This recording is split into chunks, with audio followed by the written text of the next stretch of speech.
Hello, everybody. I want you to do something with me really quick. I want you to all think in your head. Remember the time, because I know every single one of you in here have done this, when you're procrastinating doing homework. And you're procrastinating by listening to music on YouTube. Now, you know when you're looking at YouTube and you are watching a video, there's related videos on the right-hand side of the screen. I want you to imagine that you're listening to some random song, and you see a little picture on the right-hand side that looks pretty familiar. So you click on it, and what you see is something that will change your entire life. Imagine if you clicked on the video, and you realized that somebody posted a video of you and labeled it the world's ugliest woman or man. Think for a second. How would you feel? How do you think somebody would feel if they found that? I'll tell you, because it happened to me. And the moment I found this video, I was given two options. I could either choose happiness, or I could choose to give up. Now, being in this situation isn't something that's new to me, because I was born with a very, very rare syndrome. There's only 3 people, including myself, that we know of that have this syndrome. I'm 24 years old. I've never weighed over 62 pounds my entire life. I literally could eat whatever I want, whenever I want, and not gain weight.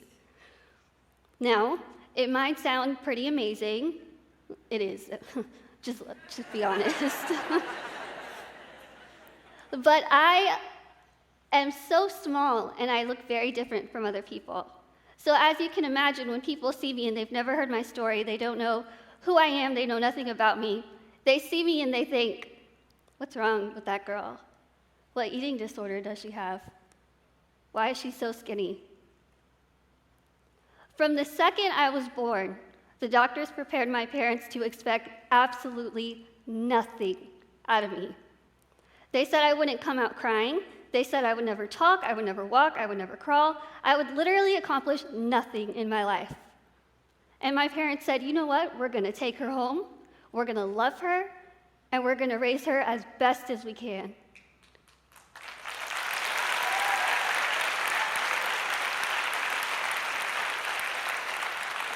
So that's exactly what they did. They raised me completely normally. I was a cute kid, I'm not going to lie. I was so small that my parents had to go to Toys R Us to buy me doll clothes because regular baby clothes were way too big on me. If you go like this, that's the size I was when I was a baby. I personally don't remember, but that's what my parents told me.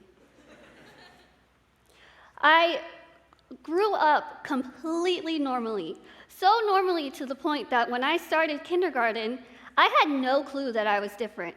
I couldn't physically see that I looked different from the other kids. I unfortunately had to find out in a way that I like to think of as a big slap of reality for a 5-year-old. I'm sure you guys know the feeling the night before the first day of school and you're super excited. You have that anxious feeling in your stomach because you don't know who's going to be in your class, are you going to make friends? That's what I felt. I had my Pocahontas lunchbox, my matching bow, my ruffled socks, ready to go. I walked in on the first day and I saw a little girl reading a book. I walked up to her and I smiled at her and she looked up at me like I was the scariest thing she'd ever seen. And my first thought was, she's rude. I'm a fun kid. She's missing out. So I let it go, and the rest of the day, unfortunately, it didn't get any better. No one wanted to play with me. No one wanted to stand by me. No one wanted to have a single thing to do with me because I was different. And again, I couldn't understand because I was raised so normally. And so going to the playground was hard. I remember climbing up to the top of the playscape, wanting to go down the slide, but there was a long line. And as soon as I got up there, everybody moved. And you would think, yeah, VIP to the slide. But they were moving because they were scared of me. So that's when I had to go home and ask my parents, what's wrong with me? Why doesn't anyone like me? I'm just like them. And my parents encouraged me to go back to school, be myself, and eventually they'll see that I'm just like them. And that's exactly what I did. So again, at such a young age, I was forced to be in the situation of I could either choose to be happy or I could choose to give up. Luckily, I chose to be happy. As I grew up, I started making a lot of friends. I'm pretty funny, so I made a lot of friends really easily.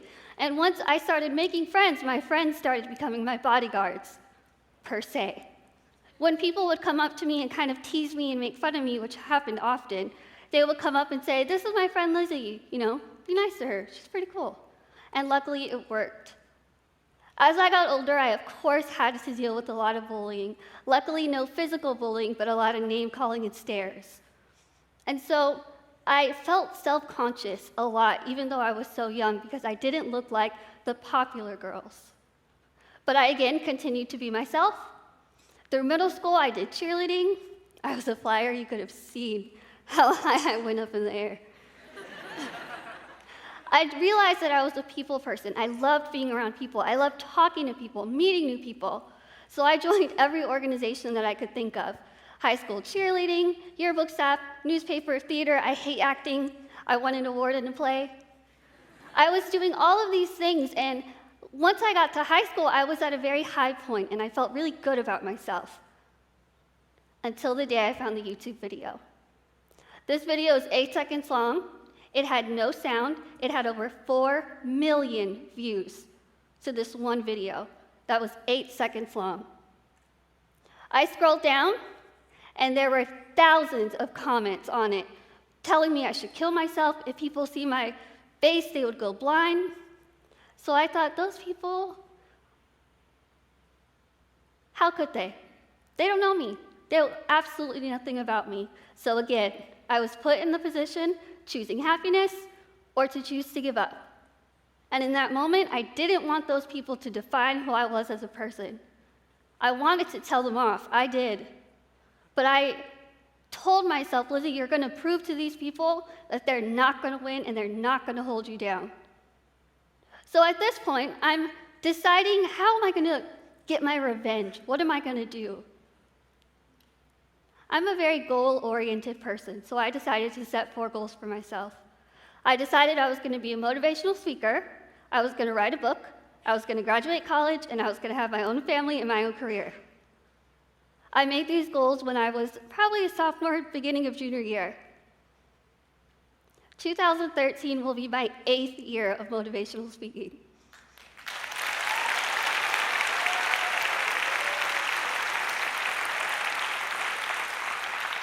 I told myself I wanted to write a book.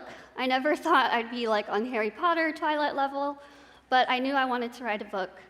My first year of college, I published my first book called Lizzie Beautiful in English and Spanish.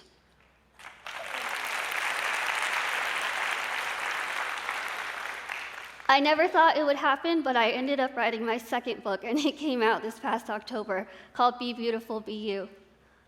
A couple days ago, I got an email from my publishing house with the release date for my 3rd book.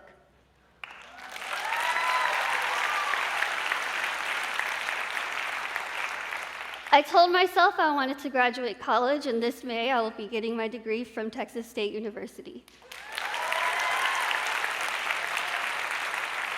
My 4th goal is to have my own family and my own career. The family part, down the line.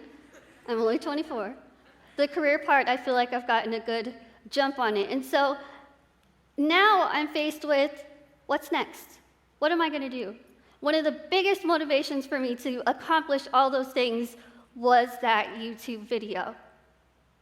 Every time I was sad, every time I doubted myself, you may think this sounds kind of crazy and you're thinking, why? I would go back to that video and I would look at every comment, every hateful comment, and it was fuel to my fire to keep going. Every nasty comment made me want to work even harder. Even harder. It's kind of funny timing because my mom said, well, your goals are pretty much going to be all done. What are you going to do now? Are you going to take a rest? And I said, no, are you kidding? Why would I waste my time? My next goals are going to be even bigger. But That bad video was finally taken down. So I thought, great, things are looking up, life is pretty good. This past Sunday, as I was preparing for this speech, I started getting a lot of Twitter notifications. And when that happens, my heart sinks, because I never know if it's something bad. Unfortunately, it was something bad. Somebody else posted another bad video of me. This person had over 1 million subscribers to his channel. He Googled my name in his video, had horrifying music playing when the search came up, and all of his subscribers started Googling me and sending me really hateful things. My dad's always told us you could have your one good cry, and then you have to pick your chin up, smile, and move on to the positive. I had my one good cry, I smiled, and I said, what great accomplishment is this video going to lead to?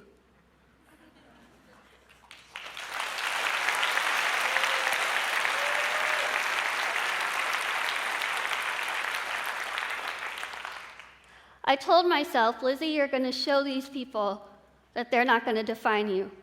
I'm not going to let the people who stare at me, the people who call me ugly, the doctors who said I would never accomplish a thing, they're not going to define me, and they're not going to win. I kind of look at this whole battle of the world's ugliest woman versus me, and I realized the best revenge is with your accomplishments. So yes, I won. Thank you.